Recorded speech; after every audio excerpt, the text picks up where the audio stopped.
এবার আপনাদেরকে আমরা জুলাই ঘোষণাপত্রে আমাদের স্পেসিফিক 13টা দফা আছে।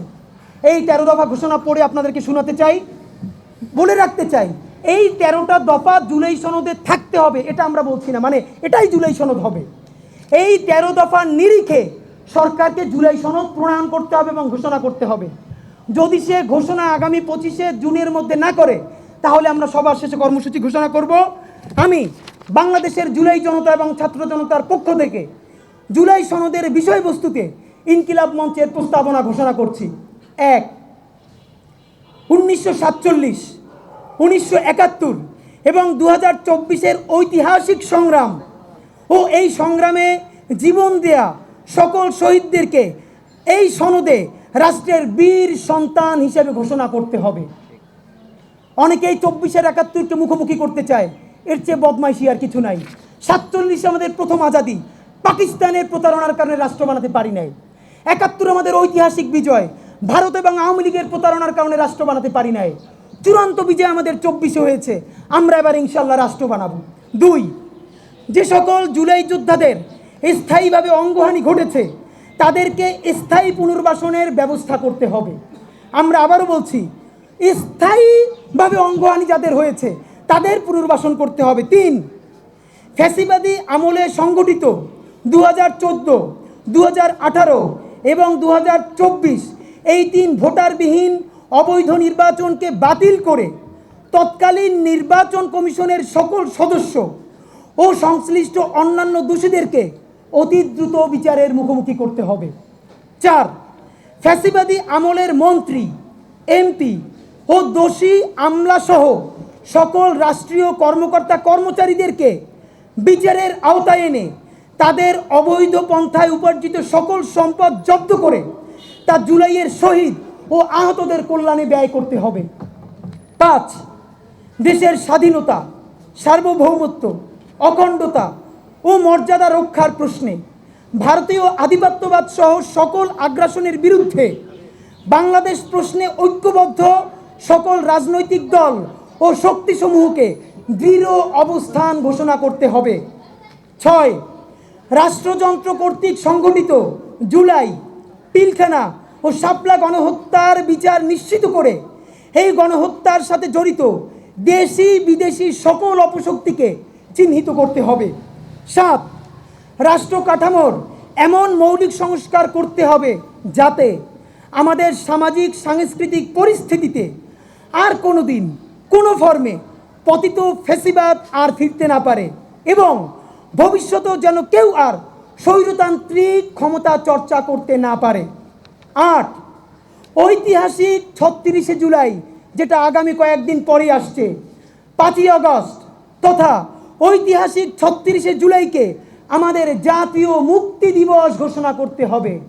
আমাদের জাতীয় স্বাধীনতা দিবস আছে, বিজয় দিবস আছে, আমাদের মুক্তি ঘটে নাই। 36শে জুলাইকে আমাদের জাতীয় মুক্তি দিবস ঘোষণা করতে হবে। 9, এই সনদে ঐতিহাসিক জুলাই গণ অভ্যুত্থানের স্পিরিটের নিরিখে বৈষম্য বিরোধী ইনসাফ ভিত্তিক কল্যাণ রাষ্ট্র বিনির্মাণের সুস্পষ্ট রূপরেখা প্রণয়ন করতে হবে। 10, সংবিধান থেকে, যেটা বর্তমান সংবিধানে অ্যাক্টিভ আছে, সংবিধান থেকে জনবিরোধী ও জুলাই সনদের সাথে সাংঘর্ষিক সকল ধারা উপধারা বাতিল করে জুলাই সনদকে সংবিধানের তফসিলে অন্তর্ভুক্ত করতে হবে। 11, ঐতিহাসিক জুলাই গণ অভ্যুত্থানে অংশগ্রহণকারী সকল দল, মত এবং লিঙ্গের ন্যায্য শরিকানা নিশ্চিত করতে হবে, যেখানে বলা হবে আমরা বাংলাদেশের জনগণ এই ঐতিহাসিক গণ অভ্যুত্থান সম্পন্ন করেছি, আমরা বৈষম্য বিরোধী করেছি, আমরা এনসিপি করেছি, আমরা বিএনপি করেছি, আমরা জামাত করেছি। আপনাদের কাছে পায়ে ধরে মাপ চাই, এইখান থেকে বের হয়ে আসেন। অভ্যুত্থানের মালিকানা বাংলাদেশের 18 কোটি জনগণকে দিয়ে দেন। অভ্যুত্থানের ইশতেহারের প্রতি পাতায় পাতায় প্রতি ধারায় লেখা থাকবে আমরা বাংলাদেশের জনগণ, আমরা বাংলাদেশের জনগণ এই ঐতিহাসিক গণ অভ্যুত্থান সম্পন্ন করেছি। 12, এটা ছোট কিন্তু এটাই সবচেয়ে গুরুত্বপূর্ণ, বাংলাদেশের সংবিধানের বর্তমানে এমন ভাষা পিএইচডি কইরাও অনেকের অর্থ উদ্ধার করতে জান বের হয়ে যায়। এইটা জনগণের সংবিধান হয় নাই। আমেরিকার সংবিধান পড়েন, পাতলা ছোট, ট্যাক্সি ড্রাইভারও পড়তে পারে। সুতরাং যেই গণ অভ্যুত্থান রিক্সাওয়ালা করেছে, ভ্যানওয়ালা করেছে, সবজিওয়ালা করেছে, সেই অভ্যুত্থানের সনদ তাকেও পড়ে বুঝতে পারতে হবে। আমাদের দাবি, জুলাই সনদের ভাষাগত দুর্বোধ্যতা পরিহার করে আপামর জনসাধারণের জন্য তা সহজ ও সাবলীলভাবে উপস্থাপন করতে হবে।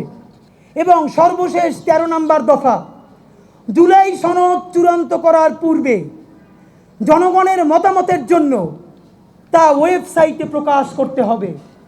এই 13 দফার সময় আগামী 9 দিন।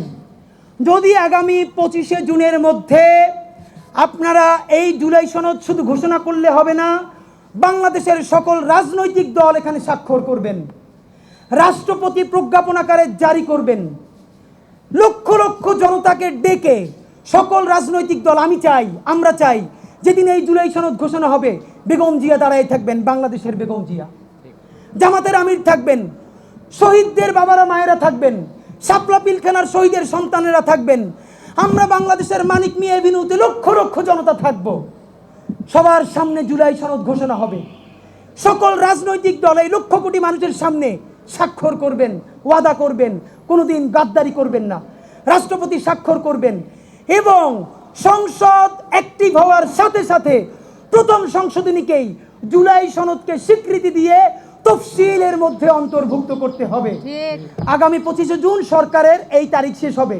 তার মধ্যে যদি এর কোনো পদক্ষেপ সে না নেয়, যদি সে উদ্যোগ না নেয়, তাহলে আগামী 25শে জুন শাহবাগ থেকে বাংলাদেশের সকল জুলাই যোদ্ধাদেরকে নিয়ে আমরা তাদেরকে আহ্বান করছি, শাহবাগ থেকে মানিক মিয়া এভিনিউ অভিমুখে লাল মার্চ ঘোষণা করছি। আমাদের লাল জুলাই চলে এসেছে, রক্তের মাস চলে এসেছে। সুতরাং লাল জুলাইয়ের আগে জুলাই সনদের জন্য আগামী 25শে জুন শাহবাগ থেকে বিকেল 4টায় মানিক মিয়া এভিনিউ অভিমুখে জুলাই সনদ আদায়ের জন্য লাল মার্চ ঘোষণা করছি। বাংলাদেশের সকল স্বাধীনতা সার্বভৌমত্বের পক্ষের শক্তিকে আমাদের লাল মার্চে অংশগ্রহণ করে জুলাই সনদ আদায়ের আহ্বান জানাচ্ছি। বাংলাদেশ জিন্দাবাদ, ইনকিলাব জিন্দাবাদ। কারো প্লিজ কোনো প্রশ্ন থাকলে বলবেন।